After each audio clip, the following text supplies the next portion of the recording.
हाय students, good morning all. आपण magnetism and magnetic materials हा chapter start केला आहे. आत्तापर्यंत आपण या चॅप्टरमध्ये जेवढ्या काही कन्सेप्ट स्टडी केलेल्या आहेत त्या सगळ्या कन्सेप्ट या मॅक्रोस्कोपिक लेवलला स्टडी केल्या होत्या, म्हणजे लार्ज स्केलवरती.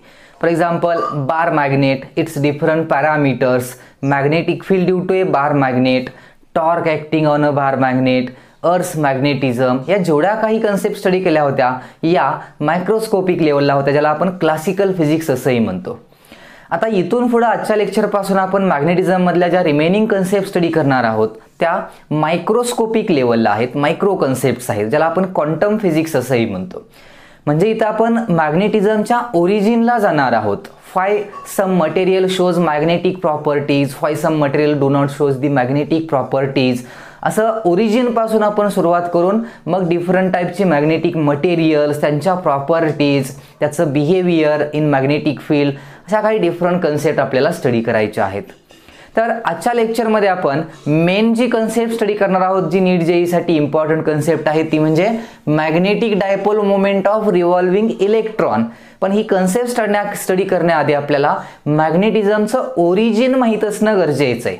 आता ओरिजिन ऑफ मॅग्नेटिझम म्हणजे काय, तर काही सबस्टन्सेस आहेत अशी नेचरमध्ये आपल्याला माहिती आहे की जी सबस्टन्सेस मॅग्नेटिक प्रॉपर्टीज दाखवतात, मॅग्नेटिझम दाखवतात आपल्याला. मग काही सबस्टन्स मॅग्नेटिझम, काही सबस्टन्समध्ये मॅग्नेटिझम मिळत नाही आपल्याला. मग ह्या डिफरन्स का, म्हणजेच मॅग्नेटिझमचं ओरिजिन नक्की काय आहे. मॅग्नेटिक फील्ड जर एखाद्या मॅग्नेटने प्रोड्यूस केली तर त्या मॅग्नेटमध्ये जी काही त्या मॅग्नेटमुळे तयार होणारी फील्ड आहे ती फील्ड एक्झॅक्टली कोण प्रोड्यूस करतं, कुणामुळे ती मॅग्नेटिक फील्ड तयार होती, एवढ्या मायक्रोस्कोपिक लेवलला आपण याचा विचार करणार आहोत. आपल्याला माहित आहे, जर आपण एखादा बार मॅग्नेट कन्सिडर केला and if we consider a iron rod, then we know if these two kept close to each other then a bar magnet attracts iron rod. पण तेच जर तुम्ही एखादा ग्लास रॉड घेतला असता तर हा बार मॅग्नेट त्या ग्लास रॉडला अट्रॅक्ट करत नाही. हा डिफरन्स का, म्हणजे आयर्न आणि ग्लास यांच्या प्रॉपर्टीज, मॅग्नेटिक प्रॉपर्टीज ज्या आहेत त्या सेम नाही आहेत. म्हणजेच different material possesses different magnetic properties, आणि या प्रॉपर्टीज डिपेंड असतात त्या मटेरियलच्या ॲटॉमिक स्ट्रक्चरवरती. ॲटॉमिक स्ट्रक्चरवरती डिपेंड असतात की ते मटेरियल्स मॅग्नेटिक प्रॉपर्टी म्हणजे how they behave in a magnetic field.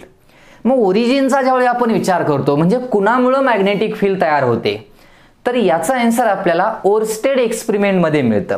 आपण लास्टचा जो टॉपिक स्टडी केला आहे magnetic field due to current, या टॉपिकमध्ये ओरस्टेड एक्सपेरिमेंट स्टडी केला होता. म्हणजे एक सिंपल कन्सेप्ट होती. तर Oersted experiment, according to Oersted experiment, if an electric current is passed through a conducting wire then a magnetic field is induced in the surrounding space of that wire. Simple concept आपल्याला माहित आहे ही. म्हणजे काय, तर एखाद्या wire मधून जर current pass केला तर त्या वायरच्या सराउंडिंग स्पेसमध्ये मॅग्नेटिक फील्ड इंड्यूस होते, तयार होते.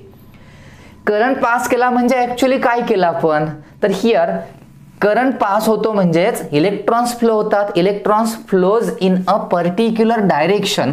एका पर्टिक्युलर डायरेक्शननं इलेक्ट्रॉन काय होत असतात, फ्लो असतात. आणि मग करंट ऑफ केला की फील्ड झिरो होते. म्हणजे याचा अर्थ असा आला की ते इलेक्ट्रॉन नाहीत का, मग इलेक्ट्रॉन आहेत पण तरी मॅग्नेटिक फील्ड नाहीये. पण ज्यावेळी हे इलेक्ट्रॉन्स एका पर्टिक्युलर डायरेक्शननं मोशनमध्ये येतात, फ्लो होतात, त्याच वेळी ते इलेक्ट्रॉन्स काय तयार करतायत, मॅग्नेटिक फील्ड इथं तयार करतायत. मग अगोदर हे गोष्ट लक्षात ठेवा, ओरिजिन ऑफ मॅग्नेटिझम म्हटलं म्हणजे कोण मॅग्नेटिक फील्ड तयार करतं, तर याचं परफेक्ट आन्सर डायरेक्ट सांगता येतं, मोशनमध्ये असलेले इलेक्ट्रॉन्स मॅग्नेटिक फील्ड तयार करतात. हे आन्सर लक्षात ठेवा. मॅग्नेटिक फील्ड कोण इंड्यूस करतं किंवा कोण तयार करतं, कुणामुळं, तर मोशनमध्ये असलेले, स्टेशनरी इलेक्ट्रॉन नाही म्हटलं मी, कसला इलेक्ट्रॉन, मोशनमध्ये असलेला इलेक्ट्रॉन मॅग्नेटिक फील्ड तयार करू शकतो, इंड्यूस करू शकतो. हे याचं आन्सर झालं. हे फक्त लक्षात ठेवा. म्हणजे आपल्याला हे कळालं की मॅग्नेटिक फील्ड कधी तयार होते, जेव्हा इलेक्ट्रॉन एका पर्टिक्युलर डायरेक्शननं मोशनमध्ये असतो. मग ती मोशन, त्याची लिनियर मोशन असो किंवा रोटेशनल मोशन असो, कसली असो, फक्त एक कंटिन्युअस मोशन असावी, त्याच्यामुळे काय तयार होते, मॅग्नेटिक फील्ड तयार होते.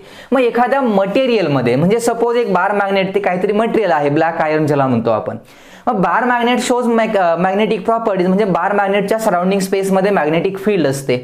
कशामुळे त्याच्यामध्ये मॅग्नेटिक फील्ड आली असेल, मग तिथं करंट तर पास नाही करत आपण त्यातून. मग व्हाय such material shows magnetic properties, तर त्याचा आन्सर घेताना आपल्याला त्याच्या मायक्रो लेवलला जायचंय. म्हणजे आता एखादं मटेरियल कन्सिडर केलं, it is constituted by atoms, molecules. कुठलंही मटेरियल ॲटम्स मोलेक्युल्स पासून तयार झाले. And if we consider atom, suppose we consider here hydrogen like atom, म्हणजे असा ॲटम त्याच्यामध्ये एक इलेक्ट्रॉन असेल. Suppose this is the nucleus of hydrogen atom and it has one electron which is revolves in the surrounding orbit. या surrounding orbit मध्ये तो काय करत असतो, रिव्हॉल्यूशन करत असतो. Suppose this is our electron. Okay, we know electron possess negative charge. This is our nucleus and this electron revolves in first orbit. So we can say that this is the radius of this orbit. ह्या ऑर्बिटची काय झाली, ही radius झाली. आणि यामध्ये हा electron काय आहे तर मोशन मध्ये आहे. एकच इलेक्ट्रॉन आहे हायड्रोजन म्हटलं की, आणि तो इलेक्ट्रॉन कशामध्ये आहे, मोशन मध्ये. मग याची ही मोशन रॅन्डम आहे का, म्हणजे रॅन्डम म्हणजे काय तर तो इकडे जाणार, परत इकडे येईल, परत इकडे येईल, परत इकडे येईल, अशी रॅन्डम मोशन आहे का त्याची. No, it has a particular motion which is rotational motion, म्हणजे सर्क्युलर मोशन ज्याला म्हणतो आपण. आणि मग तो एका पर्टिक्युलर ऑर्बिट मध्येच असा एका पर्टिक्युलर डायरेक्शननं मोशन मध्ये आहे. मग याचा विचार करा, when the magnetic field is induced, magnetic field कधी इंड्यूस होते, if electron comes in motion और electron moves in particular direction, then it will produce magnetic field. मग हा पण इलेक्ट्रॉनच आहे आणि हाही इलेक्ट्रॉन मोशन मध्ये आहे. आपल्याला माहित आहे या ऑर्बिट मधला इलेक्ट्रॉन स्टेशनरी कधीच नसतो. So this electron also moves in a particular orbit. So this electron creates और इंड्यूस मॅग्नेटिक फील्ड. ह्या मोशन मध्ये असलेल्या इलेक्ट्रॉनमुळे काय तयार होते, मॅग्नेटिक फील्ड तयार होते. म्हणजे एखाद्या ॲटम मध्ये जे इलेक्ट्रॉन्स असतात, रिव्हॉल्व होणारे इलेक्ट्रॉन्स, ते इलेक्ट्रॉन्स मॅग्नेटिक फील्ड तयार करतात. म्हणजे आपल्याला याचा आन्सर मिळालं, ओरिजिन ऑफ मॅग्नेटिझम. मग काय सांगणार, कोण मॅग्नेटिक फील्ड तयार करतं, ॲटम मध्ये जे डिफरंट ऑर्बिट्स मध्ये रिव्हॉल्व होणारे इलेक्ट्रॉन्स असतात, दोज इलेक्ट्रॉन्स प्रोड्यूस और इंड्यूस मॅग्नेटिक फील्ड. आणि मग ह्या इलेक्ट्रॉनची मॅग्नेटिक फील्ड असे नंबर ऑफ ॲटम्स आहेत, प्रत्येक इलेक्ट्रॉनमुळे मॅग्नेटिक फील्ड तयार होते आणि त्या मटेरियलला मिळते. मग तुम्ही म्हणाल की ॲटम तर सगळ्याच मटेरियलमध्ये असतात, इलेक्ट्रॉन्सही असतात, मग सगळ्यांमध्ये मॅग्नेटिझम नाही दिसत आपल्याला, काही ठराविक मटेरियलमध्येच मॅग्नेटिझम आहे. Then why such material do not shows magnetism properties. तर याचा आन्सरही मिळणार आहे आपल्याला, कारण त्यात काही एकच इलेक्ट्रॉन नसतो. आणि मग त्याला आपण जसं जसं पुढे लेक्चर स्टडी करणार आहोत. आताही मी सांगणार आहे तुम्हाला की काही मटेरियल का दाखवत नाहीत मॅग्नेटिक प्रॉपर्टीज. अगोदर ओरिजिन लक्षात ठेवा, कुठून स्टार्ट होतं, इलेक्ट्रॉन पासून. Revolving electron produces magnetic field. Revolving electrons produces magnetic field. आणि मग इलेक्ट्रॉननं जर मॅग्नेटिक फील्ड तयार केली असेल तर मग त्या इलेक्ट्रॉन्सला मॅग्नेटिक मोमेंटही असते, मॅग्नेटिक डायपोल मोमेंट, जे आपण कॅल्क्युलेट करणार आहोत. पण याला थोडं व्यवस्थित लक्षात ठेवा आधी. आता यामध्ये पहिली गोष्ट, दिस इलेक्ट्रॉन हॅज ऑर्बिटल मोशन. याची कसली मोशन आहे, ऑर्बिटल मोशन. म्हणजे फर्स्ट मॅग्नेटिक फील्ड तयार होते याच्या कसल्या मोशनमुळं, ऑर्बिटल मोशनमुळं. पण आणखी एक गोष्ट आपल्याला माहित पाहिजे, when this electron revolves in the orbit then it has one more motion. या इलेक्ट्रॉनची आणखी एक मोशन असते, स्पिन मोशन. जसं अर्थ आहे आपल्याला माहित आहे अवर अर्थ रिव्हॉल्व्स अराउंड दी सन. म्हणजे हे ऑर्बिट झालं, हा सन ही अर्थ कन्सिडर केले तर. But earth also spins around us, itself. Earth स्वतःभोवती फिरते ना अशी, त्याचं स्पिन होत असतं, ती सुद्धा एक मोशनच झाली. म्हणजे this electron possesses two types of motion, one is orbital motion and second is spin motion. म्हणजे इथं मॅग्नेटिक फील्ड 2 टाइम्स इंड्यूस होते. Why 2 times? Because it possesses 2 types of motion. One is orbital motion, other is spin motion. पण याची spin motion मुळे जी magnetic field induce होते induce magnetic field, पण ती magnetic field negligible असते, म्हणजे एकदम स्मॉल असते. त्याच्या कसल्या मोशन मुळे, स्पिन मोशन मुळे असलेली मॅग्नेटिक फील्ड जी असते इलेक्ट्रॉनची ती कशी असते, स्मॉल असते as compared with the magnetic field due to its orbital motion. आणि त्यामुळं स्पिन मोशन शक्यतो कन्सिडर केली जात नाही, निग्लेक्ट केली जाते. पण लक्षात असावं म्हणून सांगितलं मी की या इलेक्ट्रॉनची जी मॅग्नेटिक फील्ड आहे त्याच्या दोन टाईपच्या मोशनमुळे, एक orbital motion and second is it's spin motion. हा स्पिन होत असतो त्यामुळेही काय होते तर मॅग्नेटिक फील्ड इंड्यूस होते. आणि मग आपण आता अशा ह्या इलेक्ट्रॉननं तयार केलेली जी काही मॅग्नेटिक फील्ड आहे ती कशी कन्सिडर करता येऊ शकते याचा विचार करूया. Now this electron revolves in circular orbit. Suppose हाच इलेक्ट्रॉन मी कन्सिडर केला, ऑर्बिट घेतोय मी इथे एक. Now this is nucleus and electron moves around this nucleus in circular orbit. हेच ऑर्बिट आहे, this orbit is like this. हे आहे असं बघतोय आपण, वरून बघतोय म्हणा याचा top view. The radius of this orbit is r and this electron moves in circular orbit. याची व्हेलॉसिटी इकडे अशी आहे कन्सिडर केली आपण. या पोझिशनला म्हणाल तर this is the direction of velocity फी bar, it moves in this direction. So this moving electron is similar to the orbital current. याचा अर्थ जर इलेक्ट्रॉन मोशन मध्ये असेल तर त्याला काय म्हणतो आपण, we called it as current.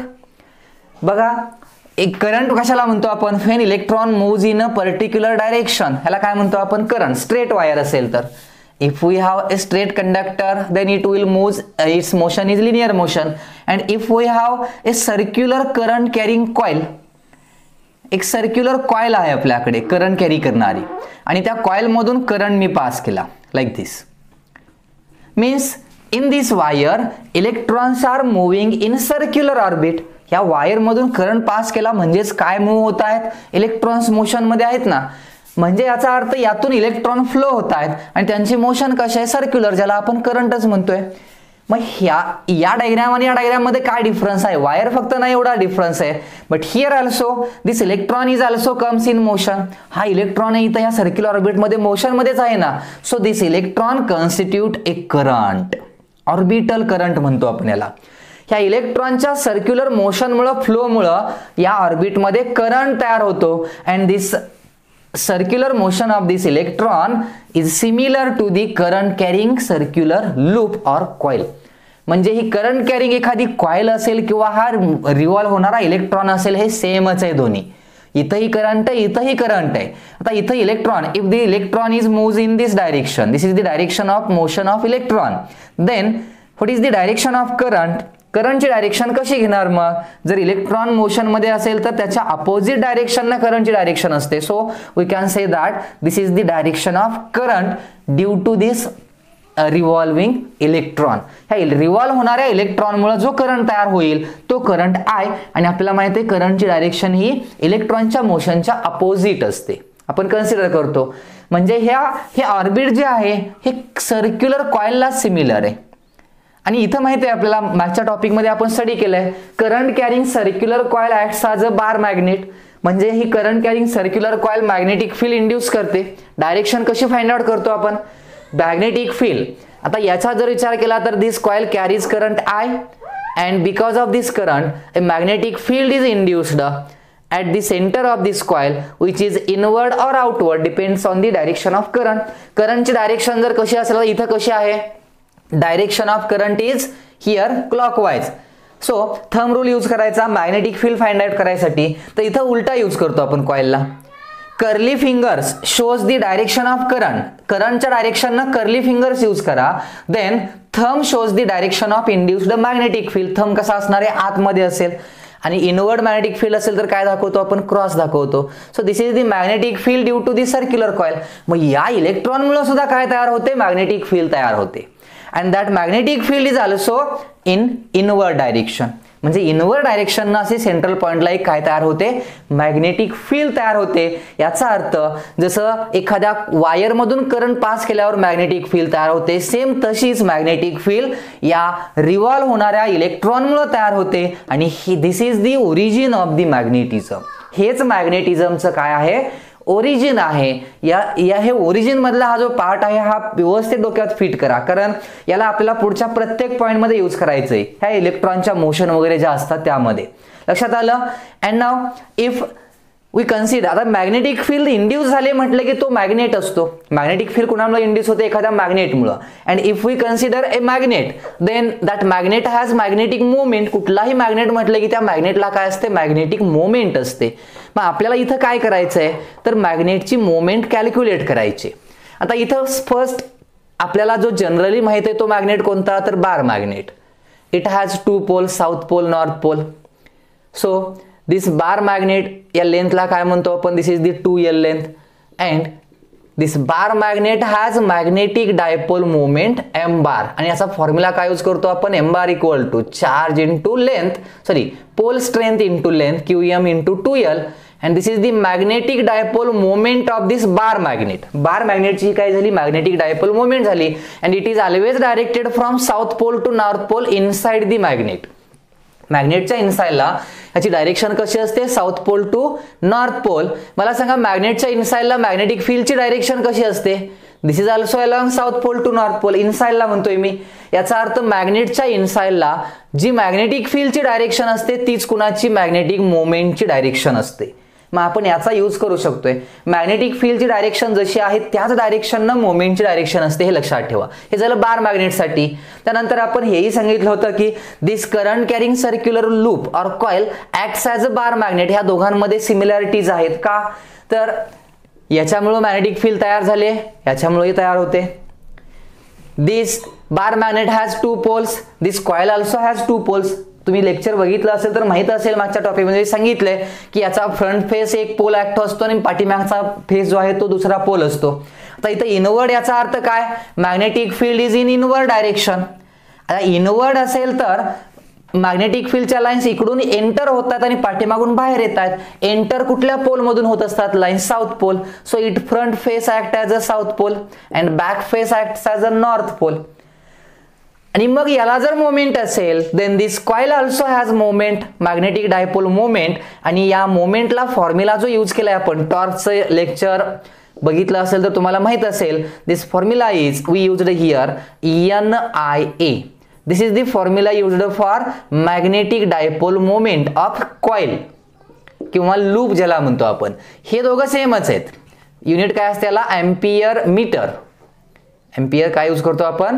Metre हे युनिट यूज करतो. तर आता आहे याच्यामध्ये ampere metre square. Ampere metre square this is the unit used for magnetic dipole moment. म्हणजे हा कॉइलला सुद्धा काय असते? मॅग्नेटिक डायपोल मोमेंट असते. फॉर्म्युला काय घेतो आपण? NIA. हे फॉर्म्युला दोन्ही लक्षात ठेवा. आणि हा तर पर्टिक्युलर आपल्याला आता यूज करायचा आहे. This is the magnetic dipole moment of this circular current carrying loop. मग याला जर मोमेंट असेल तर याही कॉइलला मोमेंट असली पाहिजे. म्हणजे इथं तुम्ही विचार करा, दिस इलेक्ट्रॉन म्हणजे हा रिव्हॉल्विंग इलेक्ट्रॉन सर्क्युलर कॉइलला सिमिलर आहे.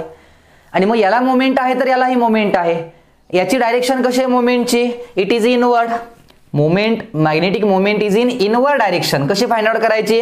सिंपल आहे. Right hand thumb rule use करायचा आपण अपोजिट. आपण राईट हँड थंब रूल कसा यूज करतो? करंटच्या डायरेक्शननं थंब यूज केला की curly finger shows the direction of magnetic field. हे झालं स्ट्रेट वायरसाठी. आणि जर सर्क्युलर कॉइल असेल तर उलटा करायचं. Curly finger shows the direction of current, then thumb shows the direction of magnetic field or magnetic moment. Magnetic फील्डची किंवा मॅग्नेटिक मोमेंटची डायरेक्शन जर घ्यायची असेल तर कर्ली फिंगर करंटच्या डायरेक्शन न करा. Thumb shows the direction of induced magnetic field or magnetic moment. Field असली की मोमेंट असते. एखाद्या ऑब्जेक्टमुळे जर मॅग्नेटिक फील्ड असेल तर त्याला मॅग्नेटिक मोमेंटही असते आणि दोघांची डायरेक्शन सेम असते, हे लक्षात ठेवा. So this electron also possess some magnetic moment. लक्षात आलं? आता तुम्ही म्हणाल की मगाचं जे मी क्वेश्चन विचारला होता, जर इलेक्ट्रॉन मॅग्नेटिक फील्ड इंड्यूस करत असेल तर सगळ्याच ॲटम मध्ये आणि सगळ्याच मटेरियलमध्ये इलेक्ट्रॉन्स असतात. मग काहींमध्ये असतात, काहींमध्ये नसतात. मॅग्नेटिझम नाहीये, काही मटेरियल्समध्ये मॅग्नेटिझम दिसतं आपल्याला. तर मग हे डिफरन्स का आहे या मटेरियल्समध्ये? तर याचं रिझन असं आहे, आपल्याकडे जो ॲटम, तुम्ही डायग्राम्स बघितले असतील, ॲटम हॅज डिफरंट ऑर्बिट्स. अशा डायग्राम्स बघितले असेल तुम्ही. ॲटमच्या ऑर्बिटची ही डायग्राम तर फेमस आहे, तुम्ही यूज करता डायग्राम ही. This is our atom, this is nucleus and these are the orbits in which electrons are revolving. एकच ऑर्बिट असतं असं नाही, electron revolves in different orbits. Different ऑर्बिटमध्ये हे इलेक्ट्रॉन्स काय करत असतात, रिव्हॉल्युशन करत असतात.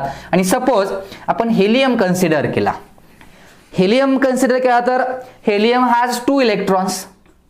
हेलियम मध्ये किती इलेक्ट्रॉन्स आहेत, 2 इलेक्ट्रॉन्स आहेत.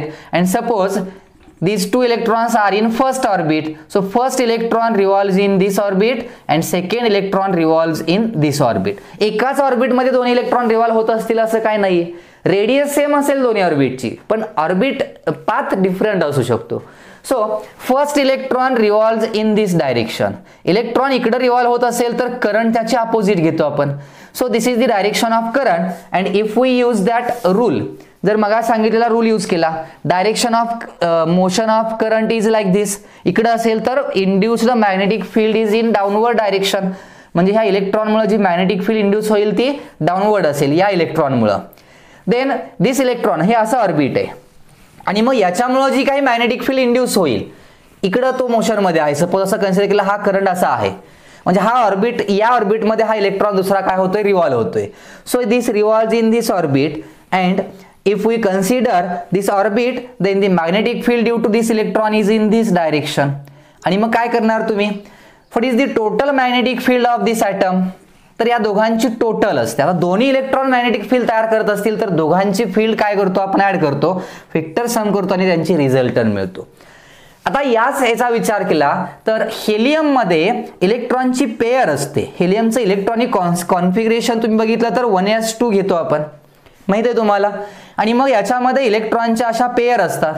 It consist possess electron pair. आणि मग या पेअर मुळे काय होतं, जर अशा पेअर्स असतील, इलेक्ट्रॉनच्या काय असतील, पेअर असतील, तर त्या पेअर मध्ये जे 2 इलेक्ट्रॉन्स आहेत त्या 2 इलेक्ट्रॉनची मॅग्नेटिक फील्ड एकमेकांना कॅन्सल होते, cancel with each other. Cancel कशी होऊ शकते बघा. Suppose this is our atom. Now this is the orbit in which this electron revolves. Suppose helium atom consider केला. These are the 2 electrons. हे 2 electrons आहेत. One electron moves in this direction, but this other electron moves in this direction. म्हणजे दोघांची orbit एकच आहे, but they revolve in opposite direction. म्हणजे एकाचा current clockwise असणार, एकाचा करंट अँटी क्लॉकवाइज असणार. So magnetic field induced by one electron is outward, upward असेल, तर magnetic field due to other electron is downward. पण दोघांची फील्ड तर सेमच असणार आहे, orbit same, electron same. And this magnetic field cancel with this field. म्हणजे याची मोमेंट म्हणा किंवा फील्ड म्हणा काय होते, इथं कॅन्सल होते. आणि मग कॅन्सल झाल्यानंतर या मटेरियलमध्ये मॅग्नेटिझम नसतं. म्हणजे हे मटेरियल आपल्याला मॅग्नेटिझम प्रॉपर्टी दाखवत नाही का, तर पेअर्स असतात अशा इलेक्ट्रॉनच्या. And magnetic field or moment gets cancelled in pairs. इलेक्ट्रॉनच्या पेअर्स मध्ये हे काय होत जातात, कॅन्सल होत जातात. मग तुम्ही किती मटेरियल भरपूर बघू शकता पेअर्स मध्ये हे कॅन्सल होतात. आणि मग जर आउटर मोस्ट इनकम्प्लीट ऑर्बिट जे असते एखाद्या ॲटमचं, त्या ॲटम मध्ये म्हणजे त्या आउटर मोस्ट ऑर्बिट मध्ये जर ऑड नंबर ऑफ इलेक्ट्रॉन्स असतील, नंबर ऑफ इलेक्ट्रॉन्स कसे असतील, odd number of electrons. Odd का म्हणतोय, तर पेअर मध्ये जर इलेक्ट्रॉनची फील्ड म्हणजे एका इलेक्ट्रॉनच्या फील्डला दुसऱ्या इलेक्ट्रॉनची फील्ड कॅन्सल होणार. मग 2 असतील तरच कॅन्सल होणार ना. सपोज 3 असतील इलेक्ट्रॉन्स आउटर मोस्ट ऑर्बिट मध्ये, किती आहेत, 3 आहेत. 3 जर इलेक्ट्रॉन्स असतील तर यातल्या 2 इलेक्ट्रॉनची पेअर असेल may be, but there is one more electron, एक इलेक्ट्रॉन रिमेनिंग आहे ना, मग त्याची मॅग्नेटिक फील्ड कॅन्सल होत नाही आणि मग त्या मटेरियलला ती मॅग्नेटिक फील्ड असते. म्हणजे पेअर मध्ये जर इलेक्ट्रॉनच्या मॅग्नेटिक फील्ड एकमेकांना कॅन्सल नाही झाल्या, एखादा ऑड नंबर इलेक्ट्रॉन्स असेल आउटर मोस्ट ऑर्बिट मध्ये, बऱ्याच एलिमेंट्स मध्ये आहेत आपल्याला माहिती आहे, आउटर मोस्ट ऑर्बिट मध्ये 3, 5, 7, 9, 5, 7 असे नंबर ऑफ इलेक्ट्रॉन्स असतात ना. आणि मग ते इलेक्ट्रॉन्स नंबर ऑफ इलेक्ट्रॉन्स असतील तर मग त्या मटेरियल मध्ये मॅग्नेटिझम असतं. त्या मटेरियल मध्ये काय मिळतं आपल्याला, मॅग्नेटिझम मिळतं, कारण ते कॅन्सल होत नाही. पेअर मध्ये काय होत नाही, हे तुम्हाला केमिस्ट्रीमध्ये हे कॉन्फिगरेशन वगैरे पेअर्स वगैरे सांगितले असतील मे बी, याचा फिजिक्स मध्ये यूज वगैरे करायचा नाही. फक्त मी ओरिजिन सांगतोय, आपण आणखी ओरिजिन मध्येच अडकलेलो आहे. म्हणजे आपल्याला ओरिजिन तरी कळालं असेल तुम्हाला ऍटलिस्ट, की मॅग्नेटिझम हे ज्या प्रॉपर्टी असतात डिफरंट मटेरियल्स मध्ये त्या कुणामुळे असतात, तर because of the revolving electron. आणि काही मटेरियल मध्ये नसतात कारण त्या कॅन्सल होतात. आता सांगितलं मी, एका इलेक्ट्रॉनच्या फील्डला दुसऱ्या इलेक्ट्रॉनची फील्ड कॅन्सल होते, त्यामुळे some materials do not show the magnetism electron properties and some material shows the magnetism properties. मग आता आपण काय कन्सिडर केले लक्षात करा. This is our nucleus, this is the electron revolving in circular orbit and this electron is similar to the current carrying circular loop. ह्या loop सारखा हा काय झाला इलेक्ट्रॉन झाला and this electron produces a magnetic field. This electron produce magnetic field. Suppose this is the direction of motion or velocity of this electron. मग electron जर इकडे असा मोशन मध्ये असेल then the direction of current is opposite to the direction of motion of electron. म्हणजे इथं current कसा झाला असं झाला. And we know this revolving electron produces magnetic field like circular coil. Circular coil सारखंच हा इलेक्ट्रॉन काय तयार करतो, मॅग्नेटिक फील्ड इंड्यूस करतो, प्रोड्यूस करतो. आणि मग त्या मॅग्नेटिक फील्डची डायरेक्शन कशी घेतो आपण. मॅग्नेटिक फील्डची डायरेक्शन किंवा मोमेंटची डायरेक्शन घ्यायची असेल तर make your finger in the direction of current. Curly finger डायरेक्शनच्या करंटनं करा, करंटच्या डायरेक्शननं करा. आणि मग thumb shows the direction of induced magnetic field. Circular कॉइलसाठी opposite right hand thumb rule use कसा करायचा सांगितलंय मी. मग करंट इथं असा पास होतोय ना, so this is the direction of current. Thumb shows the direction of induced magnetic field here. So the induced magnetic field is in this direction. आणि मग मॅग्नेटिक फील्ड असेल तर तो मॅग्नेट असतो, मॅग्नेटमुळेच मॅग्नेटिक फील्ड तयार होते. And if there is an magnet then that magnet has moment, dipole moment ही असते. So this revolving electron is also possess some magnetic moment. या रिव्हॉल्व करणाऱ्या इलेक्ट्रॉनलाही काय असते, एक मॅग्नेटिक मोमेंट असते. आणि मग याची मोमेंट कॅल्क्युलेट करणं हे आजचं आपलं मेन एम आहे. Magnetic dipole moment of revolving electron हे आपलं आजचं मेन टायटल, पण ओरिजिनही तेवढंच महत्वाचं आहे. याचा यूज आपल्याला पुढे करायचा आहे. ओके, आता आपण या आपल्या टायटलला सुरुवात करतोय. आपण आपल्याला इथं फाइंड आउट करायचे magnetic dipole moment of revolving electron. मोमेंटची डायरेक्शन कशी घेतो आपण. मोमेंटची direction is same as the direction of induced magnetic field. So this is the magnetic dipole moment of this revolving electron. म्हणजे या सर्क्युलर कॉइलची मॅग्नेटिक फील्ड म्हणू शकतोय, पण ऍक्च्युली कॉइल नाहीये, इमॅजिनरी म्हटलंय आपण. आणि हे ऑर्बिटल मोशन मध्ये असल्यामुळं याला आपण ऑर्बिटल मॅग्नेटिक मोमेंट म्हणणार आहोत. काय म्हणणार याला, magnetic dipole moment of electron due to its orbital motion. म्हणून याला काय म्हणतोय आपण, orbital magnetic moment. Orbital magnetic moment of revolving electron. याची ही एम ऑर्बिटल मोमेंट आहे. डायपोल मोमेंट डायरेक्शन माहित असते आपल्याला कशी असते, south pole to north pole. आणि फाइंड आउट कशी केली तेही सांगितलं मी. ह्या मॅग्नेटिक मोमेंटसाठी फॉर्म्युला आपल्याला डिराईव्ह करायचा आहे. आता हा रिव्हॉल्व होणारा इलेक्ट्रॉन कशाला सिमिलर आहे म्हटलं आपण, करंट कॅरिंग सर्क्युलर कॉइलला. So dipole moment of current carrying circular coil M bar is nothing but NIA. हा फॉर्म्युला आहे आपला. एरिया वेक्टर म्हणजे तो ए बार एरिया वेक्टर तुम्हाला माहित असेल, डायरेक्शन सांगण्यासाठी फक्त यूज करतो आपण. सो आता याचा जर विचार केला, मोमेंटची मॅग्निट्यूड कॅल्क्युलेट करायची असेल सपोज, तर इथं N stands for number of turns. इथं आपण असं म्हणूया की या इलेक्ट्रॉनचं एक रिव्हॉल्युशन कंप्लीट झालंय.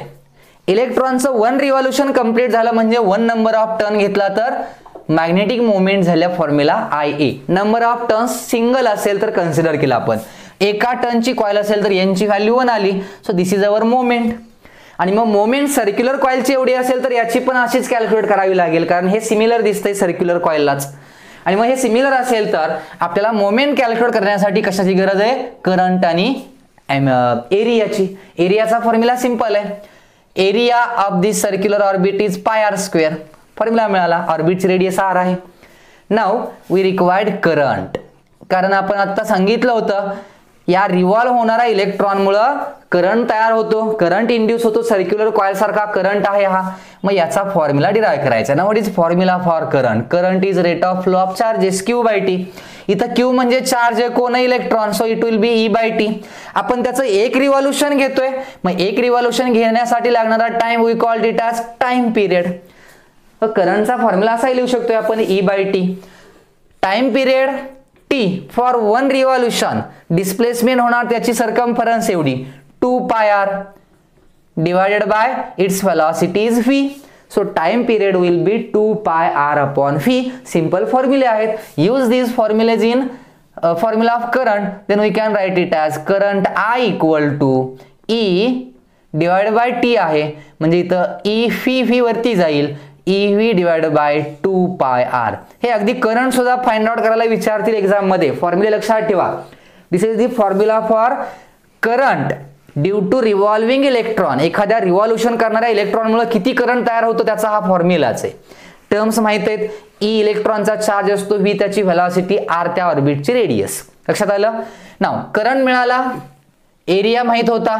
Use this values in formula of moment, then you will get magnetic moment M equal to what is current EV divided by 2πr into what is area I into a घ्यायचे ना, area is pi r square. So magnetic dipole moment of this electron, revolving electron will be एक r cancel होईल, pi cancel होईल, it will be EVr by 2.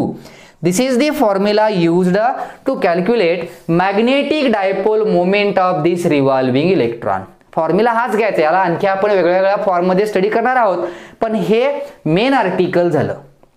याचा answer जे म्हणतो आपण ते हे answer. This is the magnetic dipole moment of this revolving electron. आणि फॉर्म्युलामध्ये EVr म्हणजे चार्ज, व्हेलॉसिटी आणि रेडियस हे सिम्बॉल यूज केलेत. सिंपल आहे, लक्षात आलं असेल. तर magnetic dipole moment has direction. Magnetic dipole मोमेंटची काय असते, डायरेक्शन असते ना, and it is always directed from south pole to north pole.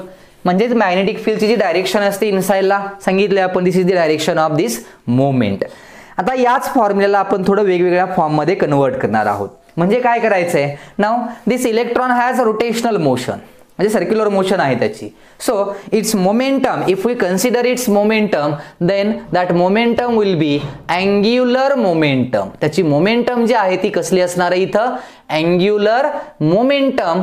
आणि अँग्युलर मोमेंटमचा फॉर्म्युला जर यूज केला, लिनियरचा फॉर्म्युला काय असतो, मास इंटू व्हेलॉसिटी, बरोबर ना. मास इंटू व्हेलॉसिटी हा फॉर्म्युला जर घेतला तर त्याला इंटू रेडियस केलं त्या ऑर्बिटचे, तर this is the formula used for angular momentum, where m stands for mass of electron. E लिहूया, कारण स्मॉल एमचं मिनिंग इथं आपण मोमेंट यूज केलंय, त्यामुळे एम चं मिनिंग काय, mass of single electron. So it will be angular momentum. हे angular momentum झाली. आता मग अँग्युलर मोमेंटम असेल तर याही इलेक्ट्रॉनला मोमेंटम आहे, angular momentum, and the direction of this angular momentum is perpendicular to the plane of this loop. ह्या सर्क्युलर ऑर्बिटचा जो प्लेन आहे, या प्लेनला angular momentum is perpendicular to the plane of this orbit.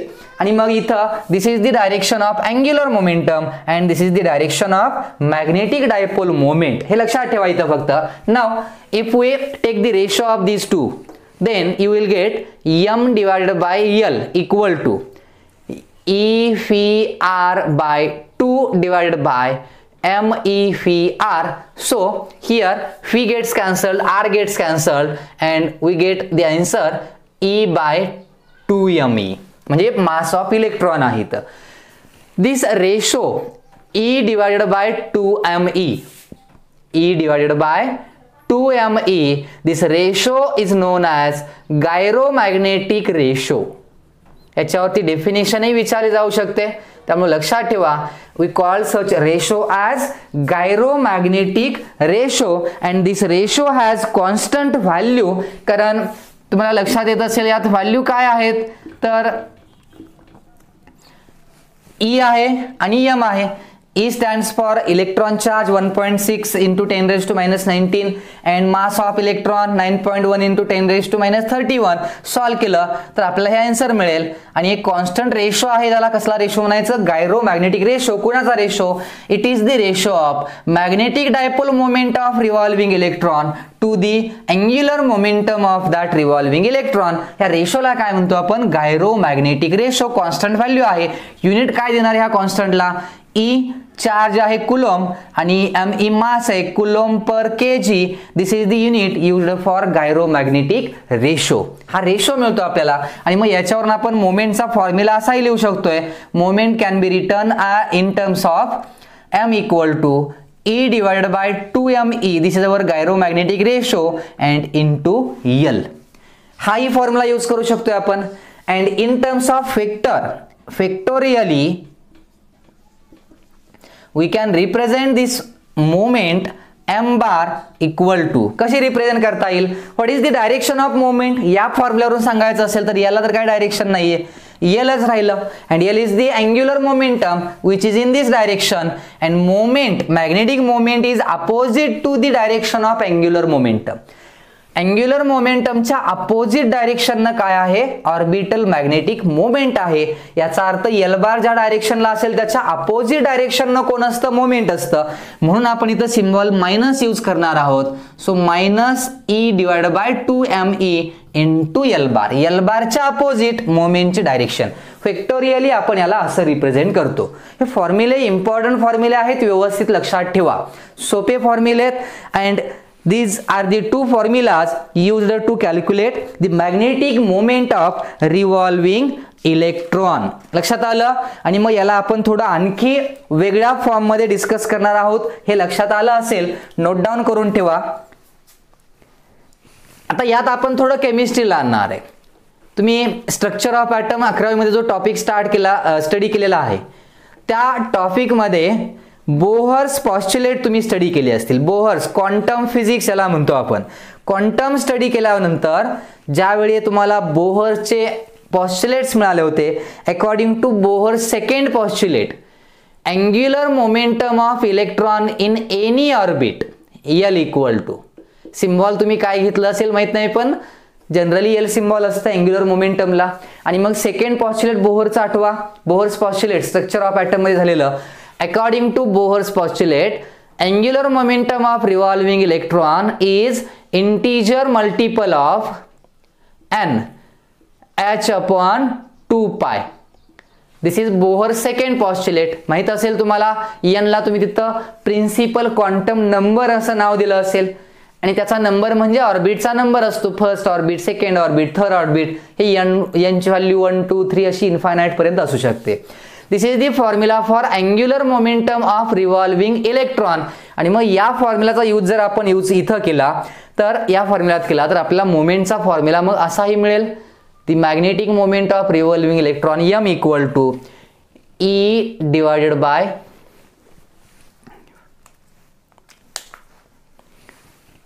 Magnetic moment m equal to E divided by 2me, magnitude घेतोय मी, into L म्हणजे into n h upon 2 pi. So we can write this formula as, इथं बघा काय होईल, n फक्त मी साईडला घेतो, त्याचं रिझन आहे. राहिलेल्या टर्म्स ब्रॅकेटमध्ये लिहा. EH divided by 2 into 2 4 pi me mass of electron. आता यामध्ये H हा कॉन्स्टंट यूज केलाय आपण सुद्धा आणि केमिस्ट्रीमध्ये यूज केलाय. We call it as Planck's constant. H stands for Planck's constant. आणि मग this is also the formula used to calculate magnetic dipole moment of revolving electron. हाही फॉर्म्युला यूज करू शकताय आपण. हा तर यूज करणं बेटर आहे का, हे सगळे तर कॉन्स्टंटच आहेत, राहिलं फक्त n. आणि तुम्हाला जर विचारलं find the magnetic dipole moment of revolving electron in second orbit. Electron पहिल्या ऑर्बिटला मधला नाही येतो, सेकंड मधला आहे. सेकंड म्हटलं की n किती घ्यायचं 2. थर्ड ऑर्बिट मधला इलेक्ट्रॉन असेल n इक्वल टू 3 घ्या. फोर्थ, असं कुठल्याही ऑर्बिट मधल्या इलेक्ट्रॉनची तुम्ही मोमेंट या फॉर्म्युल्याचा यूज करून कॅल्क्युलेट करू शकता. एक सिंपल मेथड आहे to calculate the magnetic dipole moment of revolving electron. लक्षात आलं असेल, सोपा पार्ट आहे. आणि मग यात एक कॉन्स्टंट आणखी घेतोय आपण, जसा हा रेशो होता तसाच बोहर मॅग्नेटॉन ऐकलं असेल तुम्ही. लक्षात ठेवा, फक्त याच्यावरती न्यूमरिकल्स जास्त विचारलेले नाहीयेत, पण ही टर्म माहीत असावी. बोहर मॅग्नेटॉन क्वांटम मेकॅनिक्स आहे हे. क्वांटम मेकॅनिक्स मध्ये या टर्म्स यूज केल्या जातात. Bohr magneton, what is Bohr magneton? Bohr magneton means it is the magnetic dipole moment of revolving electron in first orbit. म्हणजे पहिल्या ऑर्बिटमध्ये, हायड्रोजन ॲटमच्या पहिल्या ऑर्बिटमध्ये इलेक्ट्रॉनची जी मॅग्नेटिक डायपोल मोमेंट असते त्याला आपण काय म्हणतो, बोहर मॅग्नेटॉन. म्हणजे इथं यांची व्हॅल्यू 1 जर पुट केली तर हा फॉर्म्युला आपल्याला असा मिळेल, EH upon 4 pi me. And this is the Bohr magneton. या कॉन्स्टंटला काय म्हणायचं, बोहर मॅग्नेटॉन म्हणणार आहे आपण. लक्षात ठेवा फक्त व्हॅल्यू काय ऍक्च्युअल मध्ये यूज केले तर बोहर मॅग्नेटॉन हा वर्ड जर कुठं आला तर याचा अर्थ Bohr magneton means the magnetic dipole moment of revolving electron in first orbit. याला काय म्हणतो आपण, बोहर मॅग्नेटॉन. मग इथं E कॉन्स्टंट आहे, एच कॉन्स्टंट आहे 4 पाय, मासही कॉन्स्टंट आहे, सगळ्या व्हॅल्यू जर पुट केला तर याचा आन्सर मिळतं 9.274 इंटू 10⁻⁻24. ओके. आणि याला जर युनिट घ्यायला गेला तुम्ही, मास प्लँक्स कॉन्स्टंट आहे आणि यांची युनिट्स यूज केली तर आपल्याला आन्सर जे आहे मिळतं एम्पियर पर मीटर स्क्वेअर. या टाईपमध्ये याची काय मिळतात, युनिट्स मिळतात. So this is Bohr magneton. BM लिहूया, सगळं काहीतरी सिम्बॉल लिहिलंय मी, असंच असेल असं नाही. बोहर मॅग्नेटॉन, बोहर मॅग्नेटॉन याची व्हॅल्यू किती यूज करायची, 9.274 इंटू 10⁻⁻24. बोहर मॅग्नेटॉन कॉन्स्टंट आहे हा, जो फर्स्ट ऑर्बिट मध्ये असलेल्या इलेक्ट्रॉनची काय असते, मॅग्नेटिक डायपोल मोमेंट असते. हा एक पार्ट लक्षात आला असेल. आता यातच आणखी थोडं आपण चेंजेस करणार आहोत. आता यात मी मगाच सांगितलं होतं magnetic field in any material is due to revolving electron. पण त्या इलेक्ट्रॉनच्या मोशन तर दोन असतात.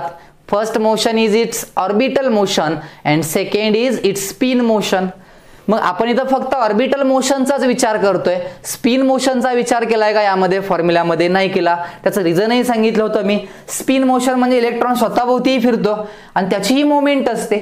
आणि त्याची स्पिन मोमेंटचा जर विचार केला तर त्याची स्पिन मोमेंट ही सुद्धा विचार करता येते, घेता येते आपल्याला. क्वांटम मेकॅनिक्स मध्ये आहे हे. ते डीप मध्ये तुम्ही ज्यावेळी BSc MSc ला जाल त्यावेळी या कन्सेप्ट घेतल्या जातात. आता त्याची घ्यायची गरज नाही, लक्षात ठेवा फक्त. तर magnetic dipole moment, spin moment म्हणूया आपण. EM हे जे सगळं आहे याला ORB सिम्बॉल यूज करायचं होतं, तर हे यूज केलं नाही मी, पण लक्षात ठेवा ऑल दिस आर ऑर्बिटल मॅग्नेटिक मोमेंट्स आहेत. त्या सगळ्या मोमेंट कसल्या, ऑर्बिटल. आणि मग स्पिन मॅग्नेटिक मोमेंट जर घेतली आपण तर याचा फॉर्म्युला जो आहे तो फॉर्म्युला आपल्याला असा मिळतो E/me इंटू S बार.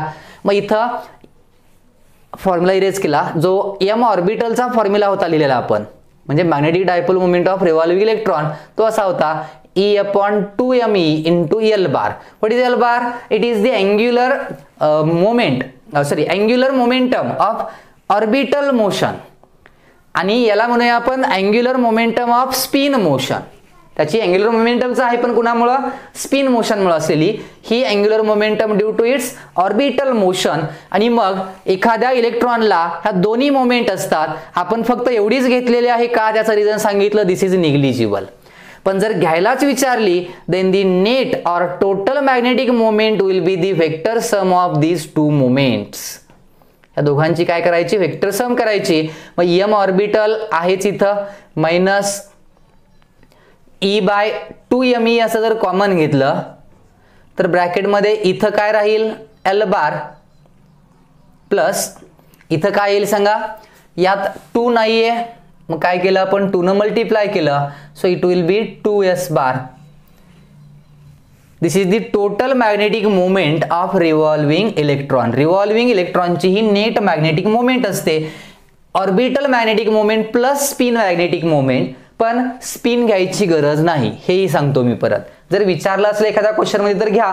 फॉर्म्युला दिला इथं मी, सिंपल फॉर्म्युला आहे स्पिन मॅग्नेटिक मोमेंट साठी सुद्धा, तो यूज करू शकताय. सो या डिफरंट टाइप मध्ये आपण एखाद्या रिव्हॉल्विंग इलेक्ट्रॉनची मॅग्नेटिक डायपोल मोमेंट कॅल्क्युलेट करू शकतो.